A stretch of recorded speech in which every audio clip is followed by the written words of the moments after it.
제4장. 그러므로 우리가 이 직분을 받아 긍휼하심을 입은 대로 낙심하지 아니하고 이에 숨은 부끄러움의 일을 버리고 속임으로 행하지 아니하며 하나님의 말씀을 혼잡하게 하지 아니하고 오직 진리를 나타내므로 하나님 앞에서 각 사람의 양심에 대하여 스스로 추천하노라. 만일 우리의 복음이 가리었으면 망하는 자들에게 가리어진 것이라. 그 중에 이 세상의 신이 믿지 아니하는 자들의 마음을 혼미하게 하여 그리스도의 영광의 복음의 광채가 비추지 못하게 함이니 그리스도는 하나님의 형상이니라.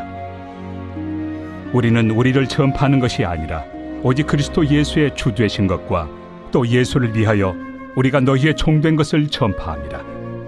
어두운 데 빛이 빛이라 말씀하셨던 그 하나님께서 예수 그리스도의 얼굴에 있는 하나님의 영광을 아는 빛을 우리 마음에 비추셨느니라. 우리가 이 보배를 질그릇에 가졌으니 이는 심히 큰 능력은 하나님께 있고 우리에게 있지 아니함을 알게 하려 함이라. 우리가 사방으로 우겨싸움을 당하여도 쌓이지 아니하며 답답한 일을 당하여도 낙심하지 아니하며 박해를 받아도 버림바 되지 아니하며 거꾸로 뜨림을 당하여도 망하지 아니하고 우리가 항상 예수의 죽음을 몸에 짊어짐은 예수의 생명이 또한 우리 몸에 나타나게 하려 함이라. 우리 살아있는 자가 항상 예수를 위하여 죽음에 넘겨짐은 예수의 생명이 또한 우리 죽을 육체에 나타나게 하려 함이라. 그런즉 사망은 우리 안에서 역사하고 생명은 너희 안에서 역사하느니라. 기록된 바 내가 믿었으므로 말하였다 한 것 같이 우리가 같은 믿음의 마음을 가졌으니 우리도 믿었으므로 또한 말하노라. 주 예수를 다시 살리시니가 예수와 함께 우리도 다시 살리사 너희와 함께 그 앞에 서게 하실 줄을 아노라. 이는 모든 것이 너희를 위함이니 많은 사람의 감사로 말미암아 은혜가 더하여 넘쳐서 하나님께 영광을 돌리게 하려 함이라. 그러므로 우리가 낙심하지 아니하노니 우리의 겉사람은 낡아지나 우리의 속사람은 날로 새로워지도다. 우리가 잠시 받는 환난에 경한 것이 지극히 크고 영원한 영광에 중한 것을 우리에게 이루게 하느니 우리가 주목하는 것은 보이는 것이 아니요 보이지 않는 것이니 보이는 것은 잠깐이요 보이지 않는 것은 영원함이라.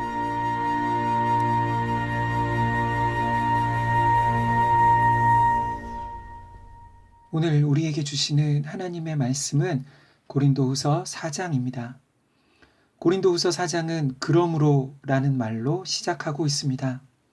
바울은 3장에서 자신의 사도직에 대한 변호를 시작하면서 새 언약의 영광이 무엇인지 또 자신이 그 새 언약의 일꾼이 되었고 그것이 얼마나 큰 특권이고 영광스러운 일인지에 대하여 말했습니다. 이제 4장에서는 3장에 이어 계속해서 자신의 복음 사역에 대하여 말하고 있습니다. 1절입니다. 그러므로 우리가 이 직분을 받아 긍휼하심을 입은 대로 낙심하지 아니하고 1절에서 바울은 자신이 이 직분을 받았다는 것 때문에 낙심하지 않는다고 말합니다. 주님께서 이 영광스러운 복음 사역을 곧 새 언약의 일꾼 복음 전파자의 직분을 바울에게 맡겨주셨다는 것이 그에게 큰 은혜라는 것이지요. 사실 바울에게는 낙심할 많은 이유가 있었습니다. 고린도 교회에 들어온 거짓 선생들이 퍼뜨린 바울에 대한 비방과 의심 때문에 바울은 많은 멸시와 무시를 당했고 그 마음엔 큰 상처와 괴로움이 있었습니다. 아마도 바울이 그냥 일반적인 세상 사람 같았으면 진작에 고린도 교회를 포기했을지도 모릅니다. 그래, 너희는 그 거짓 선생들과 신앙생활을 잘 하라고, 그리고 바울을 필요로 하고 신뢰하는 다른 지역 교회를 위하여 사역에 집중할 수도 있었습니다. 그러나 바울은 고린도 교회를 포기하지 않습니다. 사랑하는 성도 여러분, 무엇이 사역자에게 가장 힘든 일일까요? 어떤 때에 사역자가 사역을 포기하고 싶은 마음이 들까요? 사역자를 가장 힘들게 하는 가장 큰 어려움은 상황이나 환경의 열악함이 아니라 그 마음의 낙심이 되는 것입니다. 누구나 처음엔 뜨거운 열정으로 열심과 의욕으로 사역을 시작합니다. 그런데 시간이 지나면서 사역과 삶의 성도들과 사람들과의 관계 가운데서 조금씩 마음의 상처가 쌓이고 영적으로 소진되어 갑니다. 그래서 겉으로는 아무렇지도 않은 것 같은데 그 마음이 낙심과 영적 침체에 드는 것이지요. 그때 사역자가 의지해야 할 것은 무엇일까요? 그것은 자신을 부르신 이가 하나님이시라는 확신입니다. 나를 사역자로, 복음 전도자로 부르신 분은 어떤 사람이 아니라 나를 도와주고 나에게 임명장을 주고 나에게 안수해 준 어떤 사람이 아니라 바로 예수님이시라는 것입니다. 그분이 죄인인 나를 긍휼히 여겨 주셨을 뿐만 아니라 이 직분을 맡겨 주셨다는 것을 다시 확인하는 것입니다. 이것이 바울에게 그가 낙심하지 않을 수 있는 이유였습니다. 이제 2절부터는 바울이 자신의 지금까지 어떻게 이 직분을 감당해 왔는지를 말합니다. 먼저 그는 숨은 부끄러운 일을 버리고 라고 말합니다. 이것은 바울이 사람들에게 드러내지 못할 그런 부정직하게 사역하지 않았다는 것입니다. 그는 또 속임으로 행하지 않았습니다. 하나님의 말씀을 혼잡하게 하지 않았습니다.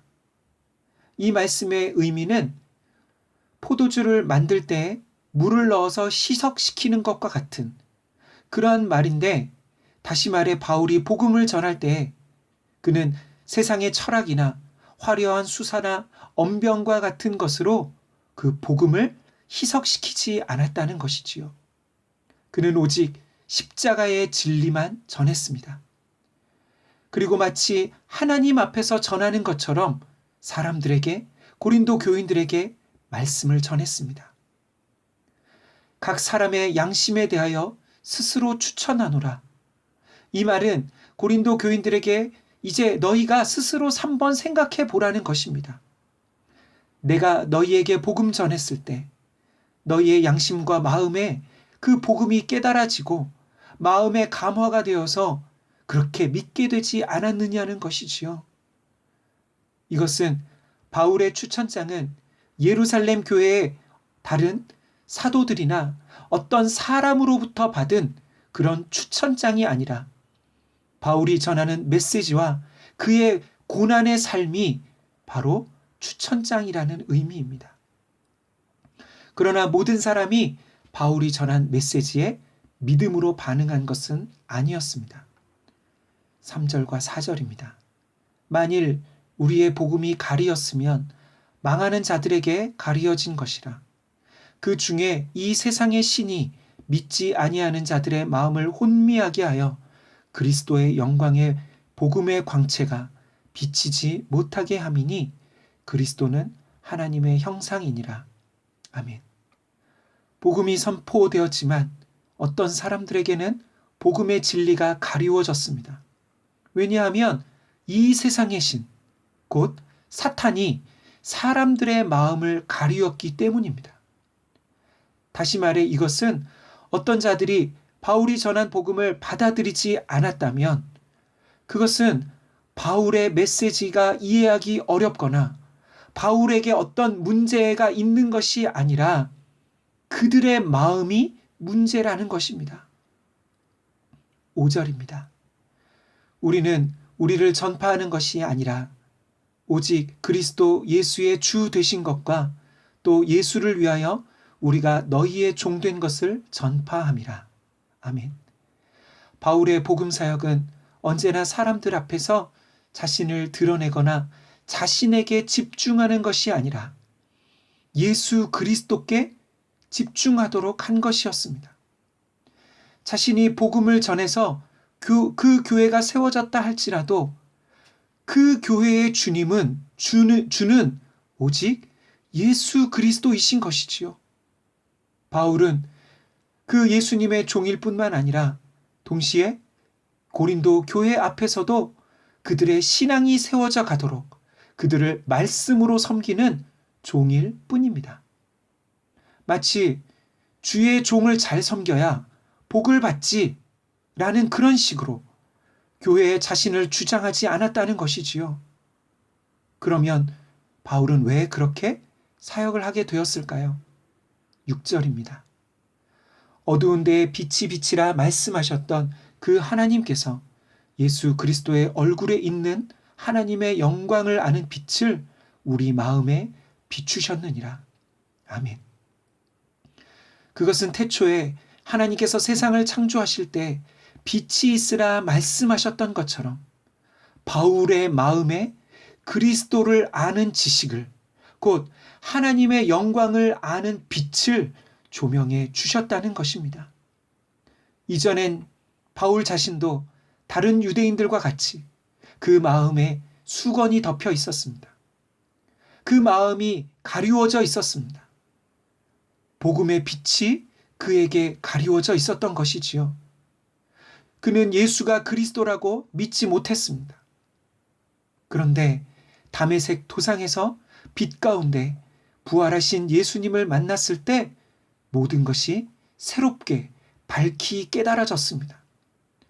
바울이 알았던 모든 율법과 구약의 모든 내용들이 예수님 안에서 재해석되었고 예수님을 통해 이제 율법으로 하나님 앞에 의로워질 수 있는 것이 아니라 오직 예수님을 믿는 믿음으로만 의로워질 수 있다는 것을 깨닫게 된 것입니다.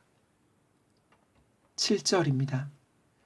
우리가 이 보배를 질그릇에 가졌으니 이는 심히 큰 능력은 하나님께 있고 우리에게 있지 아니함을 알게 하려 함이라. 아멘. 여기서 보배는 예수님이시고 질그릇은 바울입니다. 바울 자신은 마치 질그릇과 같이 깨어지기 쉬운 값싼 그런 질그릇이지만 하나님의 은혜로 이제 질그릇과 같은 자신 안에 예수님을 통한 하나님의 영광을 아는 지식, 곧 복음이 담겨지게 된 것이지요. 이것이 바울의 복음 전파 사역의 모든 원동력이었습니다. 자신은 그 복음의 빛을 생명을 전하는 통로일 뿐인 것입니다. 그래서 이제 바울의 복음 사역을 통해 다른 사람들도 그리스도의 얼굴에 나타난 하나님의 영광을 아는 빛을 보게 된 것이지요. 그래서 바울의 사역은 자신을 주장하거나 자랑할 것이 아무것도 없었습니다. 모든 것이 하나님께로부터 온 것이었고 자신은 너무나 깨어지기 쉬운 연약한 질그릇이기 때문입니다. 바울은 오직 그리스도 예수밖에는 자랑할 것이 없었습니다. 사랑하는 성도 여러분, 그러면 오늘 이 말씀이 우리에게 주는 교훈은 무엇일까요? 그것은 우리의 사역에, 우리의 삶에 얼마나 그리스도만 드러나고 있는가입니다. 오늘날 한국교회는 예수님보다 교회가 더 주목받고 목회자가 더 주목받는 것 같습니다.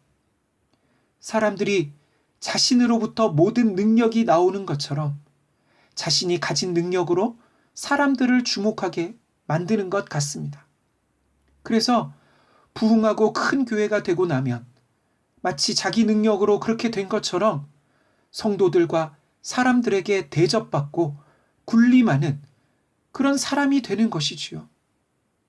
또 한 가지는 많은 사역자들이 무엇인가 사역이 잘 되지 않고 부흥이 되지 않아서 사람들이 잘 따라주지 않을 때 너무나 그 마음에 쉽게 낙심이 드는 것입니다. 사랑하는 성도 여러분, 우리는 질그릇입니다.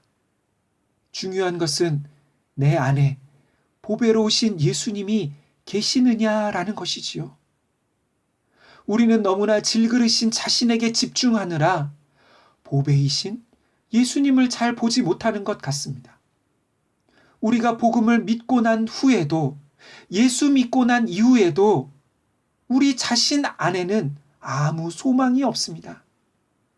우리의 소망은, 우리의 능력, 우리에게 필요한 모든 것은 다 오직 예수님을 통해서 하나님께로부터 받는 것입니다.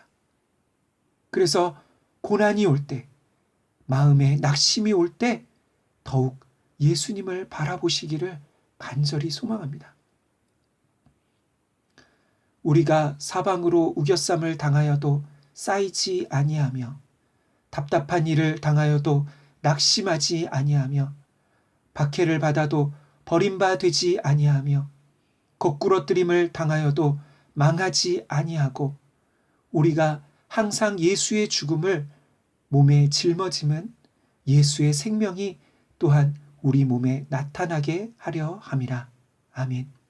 이 말씀은 바울의 사역 가운데 있었던 그가 경험한 수많은 고난에 대하여 말씀하고 있는 것입니다. 자신의 그 고난으로 인하여 많은 사람들에게 바로 예수의 생명, 복음이 전해지게 된 것이지요. 사랑하는 성도 여러분, 예수님을 따르는 자들은 그 사역과 삶에서 예수님과 함께 죽어야 합니다. 우리의 모든 문제는 우리가 죽지 않기 때문에 나타나는 것 같습니다. 우리가 죽을 때 우리를 통해 예수의 생명이 나타나게 될 것입니다.